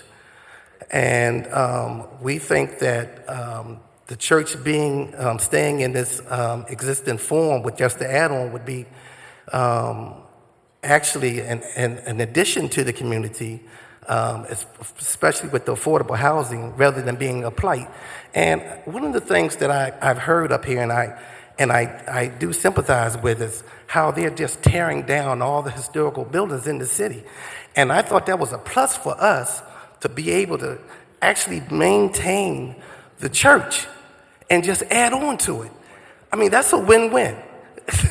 And so therefore, we were definitely on board with that because we can keep the integrity of that church. And now, you know, we can even, once the church gets sold, we can just go by, and even the neighborhood can go by and still see the church there, instead of it just being torn down and nothing to remind us of what used to be. So I think when you look at it from that point of view, it's a win-win for everyone in the community. Okay, so sir, just so I'm clear, Yes. because a lot of things, Yes. a lot of different opinions flying around here. What you're interested in, this bill does, your support? Well, what it does, what happens with the bill, it does not include Good Shepherd Church. Mm-hmm. That's where we're coming aboard at and saying that we want to be included so we can be a part of the sale. Okay, all right, fine. Yes. No, All right. And I thank you for your time this morning. okay, thank you, thank you. Mr. Chairman, Yes, Councilwoman. certainly, my understanding was that even those who didn't oppose adding more properties next door, I don't know anybody who was for getting rid of the church. Certainly I am not. And Okay. I am hopeful, as you said earlier, that folks can come together and come up with something by when? By the time? Well, the final passage date, the absolute final passage, December 12th. So the bill would, if the committee reports it out today, it would be, the report would come out on Thursday, and you would have a couple more council sessions if something can get worked out, you know. So I'm hoping, Okay. I'm hopeful Okay. that folks can meet together. I'll make myself available if it would be helpful, so that we can work this out so that everybody will Okay. feel that they've gained something. I hope so too, Councilwoman. Thank you. Because we've had several meetings, but it seems like to no avail. Nothing has been coming out of it that was positive. Sounds I pretty- say we have to sounds like try a lot of again. different voices Yes. in this, yes. Yes. Thank you. Thank you. Thank sir. you, Mr. Thank you. Chairman. We got one more witness here. Anyone else here to testify on the bill? Okay, this will be our last witness. Sir. Please speak in your microphone, identify yourself and proceed. My name is Giuliano Pignataro. I'm the managing director of Spruce Street Commons. I apologize to you for my cold. We are an owner and the manager of the Garden Court Plaza Apartments at 4701 Pine Street. A lot has been said, and the amendment sort of coming out this morning has confused the issue, because I think I submitted a letter to all the members of council and to Ms. Blackwell that contained this map, if you recognize that, that was in support of the bill as it was introduced on September 12th. With the amendment that I've only had a moment to review, I don't believe, I would like to actually formally request that the amendment concerning 4701, the 4700 block of Pine Spruce Square is withdrawn from the bill 190638. And the original letter that I'd written, which was in support of the bill as it was introduced on September 12th, was really an endorsement of the Garden Court Communities Association's support for that bill as it was. As was stated in their letter, that the bill, as it was introduced, attempted to bring buildings closer to compliance with the code. This is the case for the Garden Court Plaza Apartments. It was built in 1929. It's a 13-story, 180,000 square foot mixed-use building. It's over 150 feet tall, which grossly exceeds the 48-foot CMX2 limit on this 96,000 square foot parcel. And a lot has been said about the zoning and what it would do to the character and the nature of the neighborhood and what it would do to existing historic buildings. And that was characterized mostly within the context of the single-family zoning. That was context. It was supported with the single-family zoning, which is part of what this confusion is, but then it was the same argument was used against making the upzoning as a corrective action. So the same argument is being made both ways, which is a part of what the confusion is, I think, for that Councilman Greenlee has pointed out a few times. As such, I created this map that I've handed out to all of you, which is to assist you in sort of discerning the difference between what's being upzoned and what's being downzoned for the most part. If you have any questions about the map, I'd be happy to answer. But as you can see, if you flip through the pages, most of the lots are being upzoned to either reflect existing conditions, expand commercial potential, or provide appropriate areas for additional supply and the diversity of housing stock. And thank you for your time. Thank you, sir.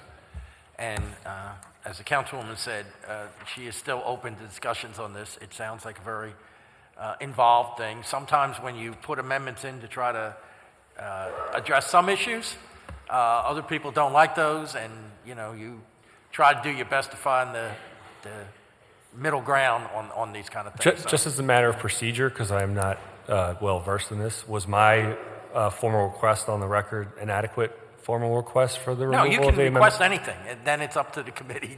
$1 million? Working with the district council person. Okay, thank you. Okay, thank you. All right, that completes the testimony on this bill, and we will now move to our final bill. Ms. Marconi, please read the title of that bill, please. Bill number 190451, an ordinance to amend the Philadelphia zoning maps by changing the zoning designations of certain areas of land located within area bounded by Washington Avenue, 25th Street, Kimball Street, and 24th Street. Mr. Gregorski. Good morning, Marty Gregorski with the City Planning Commission. I'm here to testify on bill number 190451, which was introduced on May 23rd of this year by Councilmember Johnson. Bill number 190451 amends the Philadelphia zoning code by changing the zoning designations in the area described. This rezoning was requested by the developer who has met with the community about the proposed mixed-use development. This rezoning is aligned with the Planning Commission's recent report on transitional industrial land along Washington Avenue. The zoning change is from I2 medium industrial to IRMX industrial residential mixed use. The Philadelphia City Planning Commission considered bill number 190451 at its meeting of June 11th of this year, where it was recommended for approval. I'm happy to answer any questions at this time. Okay, thank you. Any questions from Mr. Gregorski before we move to other testimony? Hearing none. I have, Ms. Marconi, who do you have on your list here? Mary Spencer and Nolan Tully. Is that any? I'm Murray Spencer. Okay, fine. Okay, why don't you come up? Come up to the desk. And sir, you want to testify too? I do. My name's Hercules Grigos. I'm counsel of the owner. Okay, if you wanted to come up, it's up to you. Other than these three gentlemen, is there anyone else here to testify? Okay, all right. If you just come close here and then we'll call you up. Sir, please. My name is Murray Spencer. I am a board member of SOSNA. SOSNA is South of South Neighborhood Association. We're the coordinating RCO for this neighborhood. I'm sorry, Mr. Spencer. I'll start over. 1 second. Okay. Please, if you're having discussions, please, if I could ask, because we're having trouble hearing here. If you could step outside, we'd appreciate it. Okay? Thank you very much. This is a hearing room that's hard to hear in. Okay. All right. Mr. Spencer, excuse me. Yes, I'll start over. Murray Spencer. I am the zoning committee chairman for South of South Neighborhood Association. We are the coordinating recognized community organization in the neighborhood. I'm also a board member along here with fellow board member Nolan Tully. I'm also on the I'm delegate to the Crosstown Coalition, so I'm familiar with a lot of these cases that have come before you today because we discussed them in our meetings. And I'm also on the Architecture Review Committee for our neighborhood as well. We began about 11 months ago a process working with this developer. This is the second time we've worked with the developer through the ordinance process. And the first one was rather successful. You need to negotiate. There's give and take on both sides.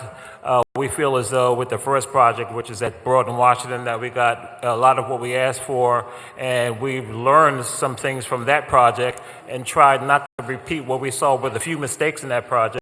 With this project, we started meeting with the developer last December or January with the Architectural Review Committee at first.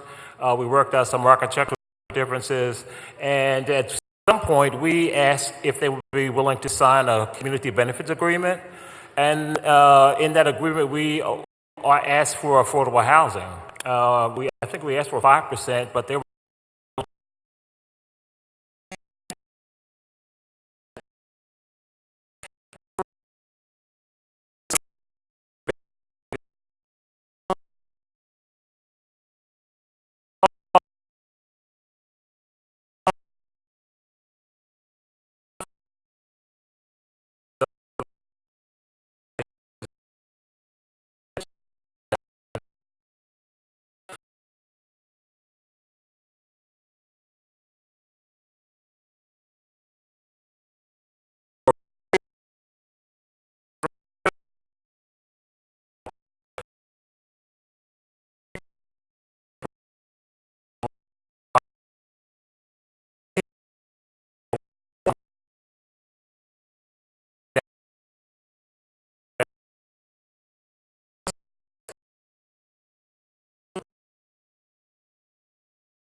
So I'm very, very happy as a member of the community, almost lifelong. In fact, my grandfather is from this community, as well as his brother, who's a grandfather of Councilman Jones.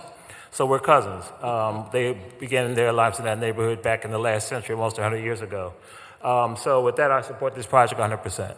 Okay, thank you, sir. Ms. Tully, you want to say something? Thank you, Councilman Greenlee. Yes, I'm the vice chair of SOSNA. I was the lead person in terms of negotiating the community benefits agreement with Mr. Grigos and his client, who I will say have been... Just say your name on the record. Yeah, I'm sorry, my name is Nolan Tully, vice chair. And Mr. Grigos and his client have been good to work with. They've been responsive to community requests. We came to them with a list of community kind of wants and needs in some circumstances that we've developed over years of community meetings on numerous parcels along Washington Avenue. They were able to come through on all of those. We also worked with other RCOs in the neighborhood, including the North of Washington Avenue Coalition, and they were able to work with Mr. Grigos and his client to improve this community benefits agreement even further. The community benefits agreement, as Mr. Spencer noted, is the first one that we've done, that we finalized as a community organization. I believe it's the first of its kind for Washington Avenue. which I think is an important thing to note here. It's come as the result of a lot of hard work by a lot of very sophisticated organizations. Law firms Drinker, Biddle, and Reith and Duane Morris have had partners look at this document. We've had outside affordable housing organizations provide input. We've had input from Councilman Kenyatta Johnson's office, input from Councilman Mark Squilla's office. We've talked to the Chinatown CDC. We've talked to CCRA, both of which are organizations that have looked at affordable housing and looked at community benefits agreements. And as Mr. Spencer noted, we have worked with the Crosstown Coalition as well. One of the items in the benefits agreement that I know may come up is the sunset provision, a 30-year sunset provision for the affordable housing component. That was not originally in the CBA. Upon consultation with certain affordable housing organizations and experts on affordable housing, they suggested that as a best practice since the idea that an affordability component in perpetuity may have problematic enforcement,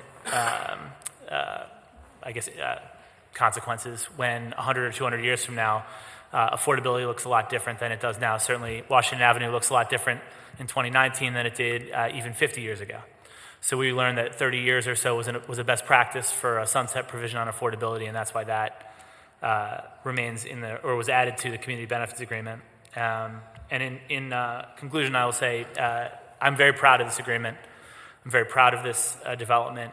I think it represents a really nice compromise between the community, the developer, and a lot of the folks who have worked very, very hard to bring this to fruition. And on behalf of SAWS, on behalf of myself, I would ask respectfully that the Rules Committee pass this and send it to the committee for a vote, or I'm sorry, the council for a vote. Thank you, sir. Good morning, Hercules Grigos, counsel to the owner developer, and I want to thank the members of SOSNA as well as the members of North Washington Avenue Coalition.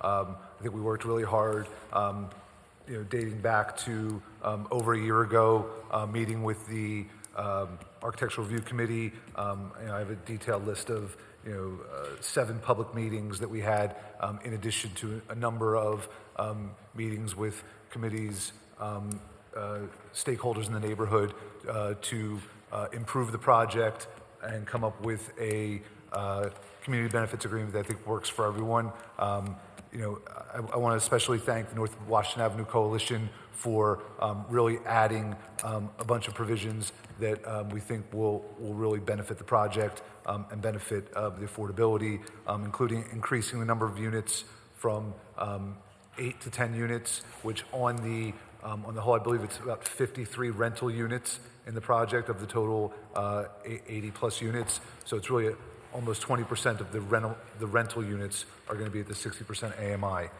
Additionally, we increased the breakdown, a number of other changes, increased the MBWE participation, added a utilities credit consistent with the code.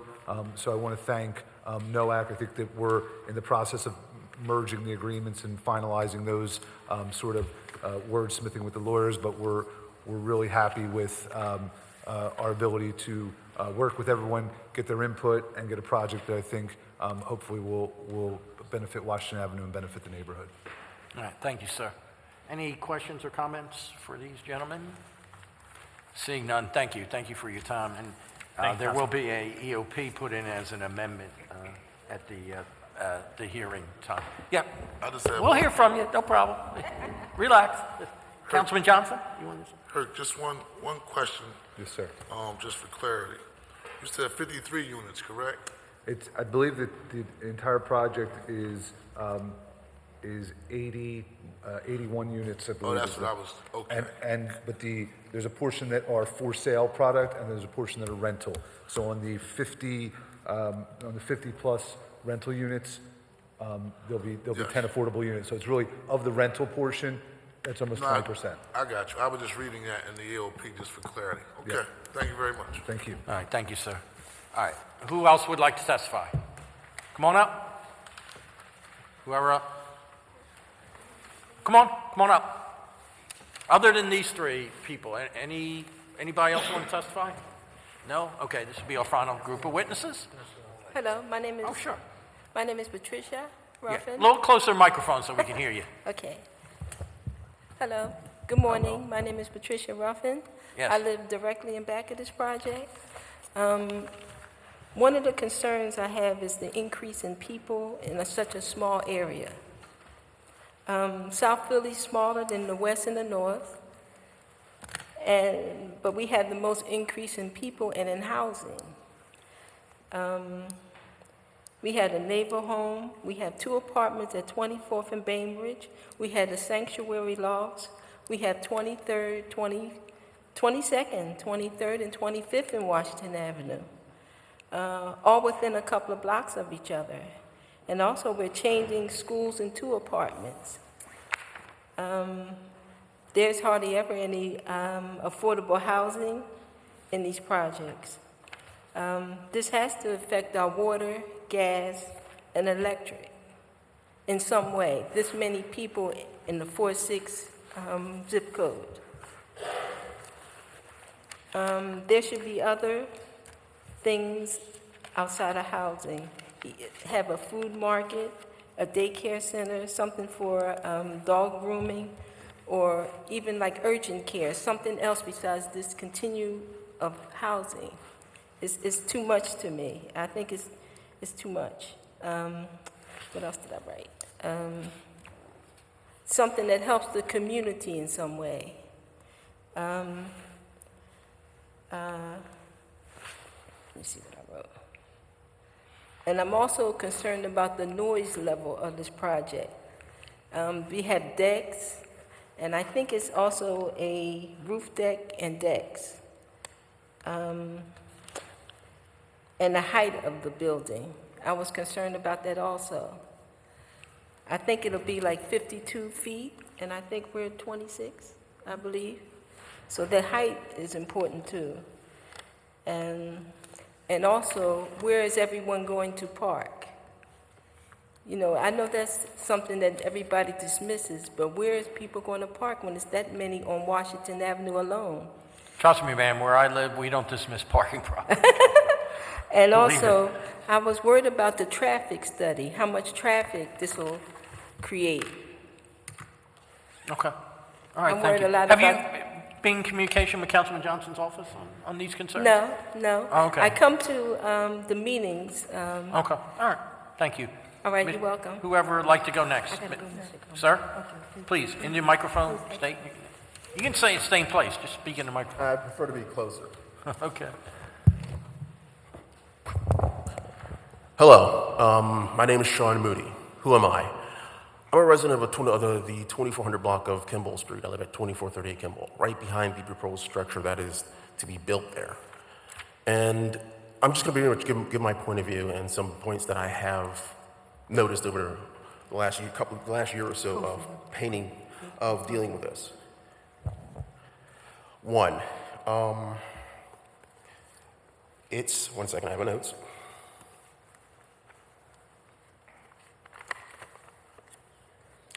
The development is the whole area is being overdeveloped. And what do I mean by overdeveloped? I mean, right now, I've pretty much I grew up there as a child. I came back a few years ago, and I've noticed over the last, say, 24 months, everything has been either knocked down or replaced. This goes from old structures that may actually have been more useful demolished and replaced with something else because they were never used in the first place, not during the time that I've noticed, to buildings used as residential homes that were perfectly fine but yet knocked down and replaced with things that are somewhat inappropriate for that area. The buildings in the area are anywhere from much like, and I'm going to be honest with you, you're going to hear a lot of the same complaints that you heard from the people from West Philadelphia, from University City, and so on, because I see that's a reoccurring theme where a lot of the structures that define the area are in fact being destroyed. A lot of them, it would have been very easy to sit there and put these structures back under the plow, but no, they're either knocked down for some reason or another, and what replaces them is usually something that is almost borderline gaudy. It's very inappropriate. It doesn't fit into any of the architecture in the area. And yes, the buildings date from about 1900 to 1920. The oldest building in the area is from 1868. So the area has a history. The area also has been neglected I've seen this with my own eyes. But what's happening now is way too much, way too fast. Right now, just this Sunday, I went outside after strange enough hearing a loud noise, thinking that one of these structures that we're building just fell down. I noticed that I could stand at 25th and Washington Avenue and see 20th and Washington Avenue. I wouldn't have imagined that in all my years. But it's a reoccurring theme all across the city, and it's happening also in what essentially is Grace Ferry. And no matter which way you paint it, it's still Grace Ferry. And it's too much. And as a resident that will be living next to the latest structure to be built, I don't like it, I'll be honest with you.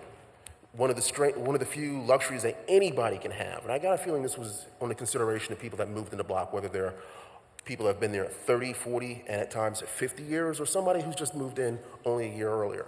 The fact that it's a small block, everything is really nice, and it's quiet. Well, this goes out the door. When you start pushing this many people and these kind of structures in the area, you lose two things. One, you lose the quietness. You're gonna have a lot of people in the area. Two, it becomes overcrowded. I'm not gonna point out the fact that it also will increase the parking density. That has been said way too much, and it's almost implied at this point. But it's too much.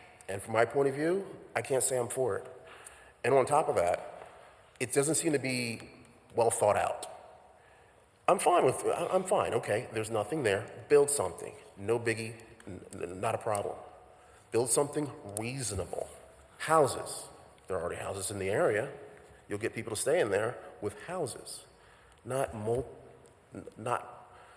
these large, high density, I hate to use the word again, apartment complexes or whatever they may be or however they may be used. And in the end, it will change the dynamic of the neighborhood. I've seen churches destroyed. I've seen buildings that have been there for at least 100 years knocked right down, and with no concern. And from what information I could dig up, is that a lot of the populace in the area aren't really aware of it, which is a scary thing. They just are not. I just took a random spot check, and most of them never heard of it until a few weeks ago. And this seems to be a reoccurring theme across Philadelphia, and it's also now a reoccurring theme in that area. And for the most part, it's a bad thing. It should be reassessed and something more appropriate put in there. Okay. Thank you, sir. Have you been involved in any of the meetings that were referenced? Yes, I have. You have gone to those? Okay. All right. I've actively gone to the meetings and spoke with the people from Sosna and all the other groups, Okay. and other local residents. And what I have to say is not just my personal opinion. My opinion really doesn't matter. It's an opinion, and we all know the saying of opinions. I bothered to take it upon myself. I'm for military, and I have a way of doing things. And I sat there and actively found people and asked them yes or no, did they know about this? Out of maybe the 20, 30 people that I spoke to, an easy 70% have had actually no clue or no knowledge of it. So a lot of this is kind of suspect, to be honest with you, that the local populace is not too aware of what's going on until one day it's being dropped in their lap and they have no say in it. And I'm going to be honest with you, after 14, 15 years in the United States Army, I don't like that one bit. Okay. All right. Thank you, sir. Appreciate your time. Mr. Kumba?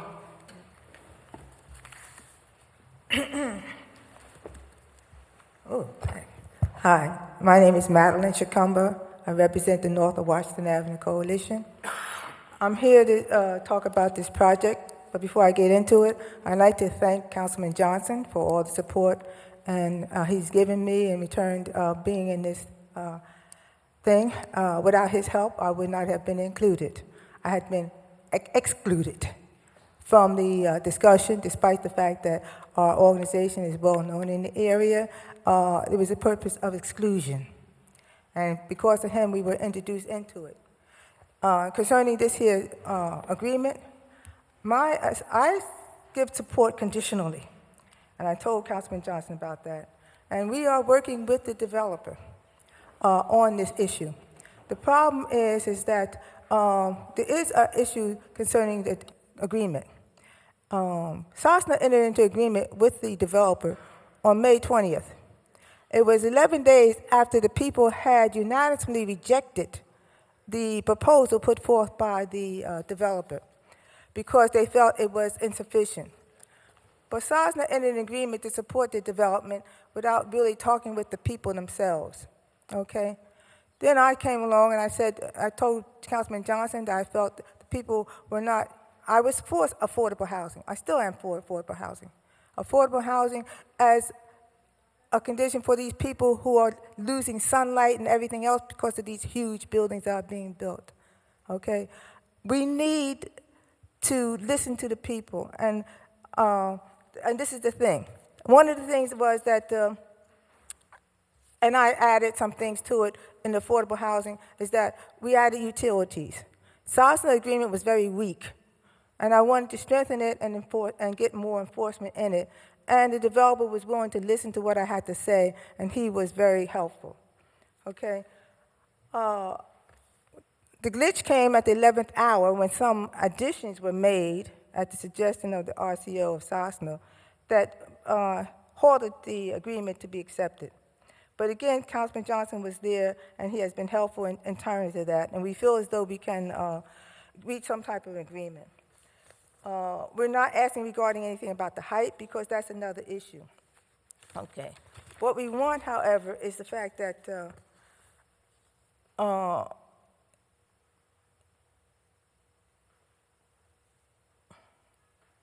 okay, we asked for inclusion of utilities, which was not included in the original document, and the developer gladly gave us that. We also increased the number of units which the developer gave. And all of this, I give thanks again. Without Councilman Johnson's help, we would not have been able to achieve this. We need to come together and be more cooperative with each other instead of fighting among ourselves. Okay? I'm not trying to fight with Sosna, and I think that we need to be more tolerant of each other. They are entering into another agreement with another developer. Okay? Whether or not we be included, I don't know. Okay? But like I said, I had to push, with the help of Councilman Johnson, was able to get myself involved in this negotiation. We feel as though affordable housing is needed, but we like to see affordable housing more at the 50% level, whereas Sosna tends to favor the 60% level. Okay, we also favor the fact that we need inclusion of minorities at a higher level in terms of employment and commercial benefits. And with the help of Councilman Johnson, we have been able to do that, increase that thing again. Okay, but again, as I stated before, we are supporting this only conditionally, and not by full force. It is a condition that, you know, we can come together and reach some agreement on this thing. And Councilman Johnson, with his support, I think we can achieve this. Okay, so that is why we are here today. Okay, even though there was an attempt to try to force us out by putting up some ridiculous conditions at the 11th hour on Friday that they knew that we would not accept. Okay, so again, that's, and I'm not going to say who put those conditions in there. We'll just leave it blank like that. But like I said, we are a small organization, but we are a forceful organization, and we have an impact in the neighborhood, and we will continue to do so. But please listen to these people. I'm tired of these here bonuses that you're giving to developers, okay? It's affecting the neighborhood. We live in a small neighborhood with mostly two-story houses. You're allowing them to build a 5-story building. Do you know what the impact that's happening? It's tremendous impact. People can't even see the sun anymore, okay? And that's ridiculous to have a 5-story building, which is a house, next to a 2-story building. We would like to see an overlay that would stop some of this overbuilding of these large homes in our neighborhood. Okay, we have to bring a halt to it. You heard previous people always speak to you on this matter. Please listen. Please, please listen. And don't give out these ordinances because they bypass the ZBA. And that bypasses the people. You give these ordinances, and how many people from the neighborhood are going to show up to speak to you about it? Half of them don't even know what's going on or understand it. So we asked you, let people have more input on these projects than what they are having. That's the only thing I can ask for. Okay. Please listen to them. Okay. Thank you, Ms. Schuylkill. I appreciate your involvement. All right, there are no other witnesses on this bill. Councilman, do you want to say something? Councilman Johnson? Yeah, I just wanted to, first and foremost, because I have two bills that are coming up. One for the Market Street Parkway proposal. In everyone's packet, there is a EOP plan, as well as signed EOP plan, as well as a community benefits agreement with CCRA, just for the record, so everyone knows.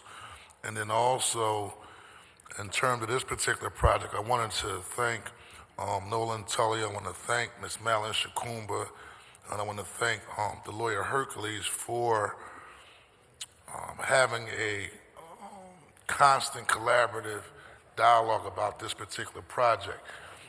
Every neighborhood, you don't have two RCOs, at least going back and forth, to be quite frank, on development projects. One designated organization is usually the lead RCO, and even though that the development may have an impact on other parts of the neighborhood where other RCOs are, there's usually any input. And so I do think, no matter how we get here, the collaborative effort, it's always going to be spirited, because that's just the environment that we're living in when we see development taking place. For the developer, though, I just want to acknowledge, again for the record, and also in talking to Nolan and talking to Mr. Kumba, some of the key things, though, that I think makes this like a model development project. One, we talk about the height, because people do live behind the project on Kimball Street. From day one, and most people may or may not know, the project is built where it's heavy on Washington Avenue, and the height comes down on the Kimball Street side. The height went from 44 to 42. There is going to be a pilot house, however, that's a setback, right, where it's not up against the neighbor's backyard, which I think is a plus. In terms of the affordable units, it's going to be 10, 2 for families, the other 8 for single individuals, which I thought was great. The rental credit component, which I never even thought about prior to having this conversation with Madeline Shakumba and Nolan and Hurt, I think is also a great addition to make sure that we're helping individuals who need support as it relates to making the credit available. Making sure that, obviously, we want to make sure this project is diverse and inclusive, and that's where the EOP comes in, where we will monitor and work with the Department of Iola Harper's, OEO, and to make sure that the construction of this project, the building of this project reflects what the city of Philadelphia looks like. And sometimes people say, well, we prefer the zoning process as opposed to an ordinance process, right? And every colleague has their own right in how they go about doing things, but I'm pretty confident that most of the district council people that I know and city council have a very robust engagement process, regardless if it's a zoning process or a ordinance, right? What I do like about the ordinance process is that the EOP goes in effect automatically.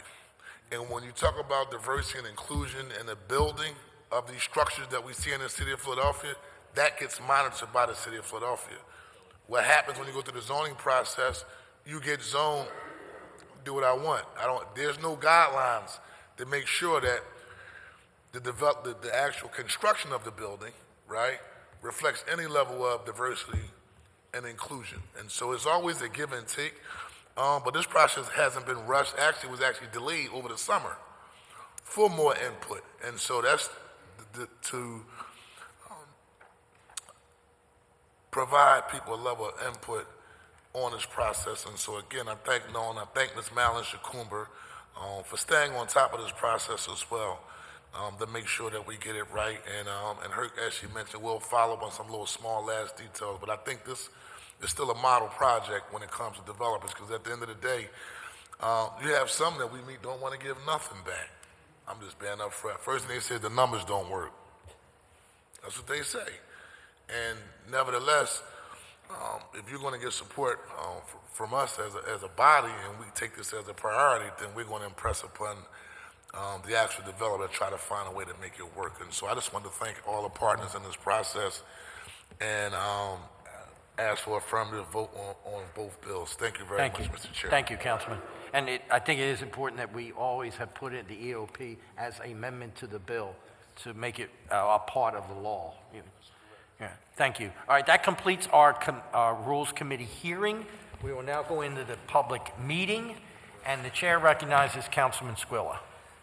Thank you, Mr. Chairman. I move the amendments to bill numbers 190811, 190766, 190784, 190638, and 190451. It's been moved and seconded on the adoption of the amendments. All in favor? Aye. Opposed? Hearing none, the amendments as moved by Councilman Squilla are approved. Again, Councilman Squilla.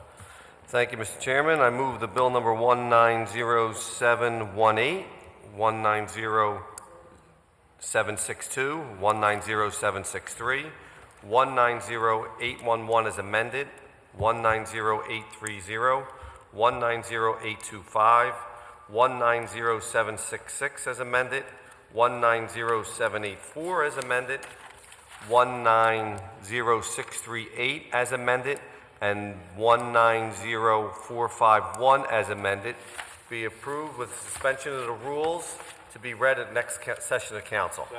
It's been moved and seconded. All in favor of the motion? Aye.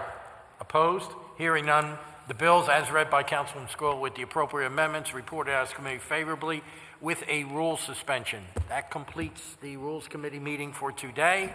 Thank everybody for their participation.